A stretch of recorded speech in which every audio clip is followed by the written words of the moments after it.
CP वेगळं बोलले आणि मी असं बिलकुल नाही। सीपींनी हे सांगितलं की हे प्री प्लॅन होतं की नाही या संदर्भात आम्ही चौकशी करतो आहोत, या संदर्भात आम्ही त्याची माहिती घेतो आहोत। अजून आम्ही अंतिम निष्कर्षाला आलेलो नाही नागपूरच्या प्रकरणात। त्यामुळे सीपी वेगळं बोलले आणि मी वेगळं, सीपी जे ब्रीफ करतात तेच इथे आपण बोलत असतो, काय फार आपण वेगळं बोलत नाही, त्यांच्याचकडनं आपल्याकडे ब्रीफिंग येतं। आणि मी पुन्हा सांगतो, नागपूरच्या प्रकरणामध्ये ज्यांनी पोलिसांवर हल्ला केलेला आहे त्यांना कबरीतने खोदून काढू, सोडणार नाही। बाकी सगळ्या गोष्टी क्षम्य आहेत, पण पोलिसांवर हल्ला हा क्षम्य नाही। त्यामुळे त्यांच्यावर जी स्ट्रिक्टेस्ट कारवाई आहे ती कारवाई करून विविक्षित वेळेमध्ये त्यांच्यावर ही सगळी कारवाई केली जाईल।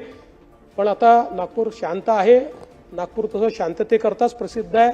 1992 नंतर नागपूरमध्ये कधीही दंगल झालेली नाही।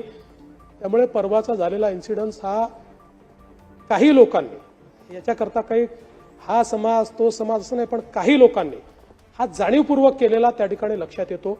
कारण जसं त्या ठिकाणी औरंगजेबाची कबर जाळली गेली आणि त्याच्यावर कुठली आयात लिहिलेली नव्हती, कुठलीच नाही, तसं नीट आम्ही व्हेरिफिकेशन केलं, त्याला मॅग्निफाय करूनही व्हेरिफिकेशन केलं, पण जाणीवपूर्वक आयाती जाळल्या अशा प्रकारचे त्या ठिकाणी मेसेजेस फिरवण्यात आले आणि त्यातून अशा प्रकारची घटना पुढची जी काही आहे ती घडलेली आहे। आणि म्हणून अशा प्रकारे जे लोक सामाजिक स्वास्थ्य बिघडवतात, जाणीवपूर्वक अशा प्रकारच्या अफवा पसरवतात, त्यांनाही दोषी धरण्यात येईल आणि त्याची कारवाई झालेली आहे। काही लोकांना पकडलेलं देखील आहे।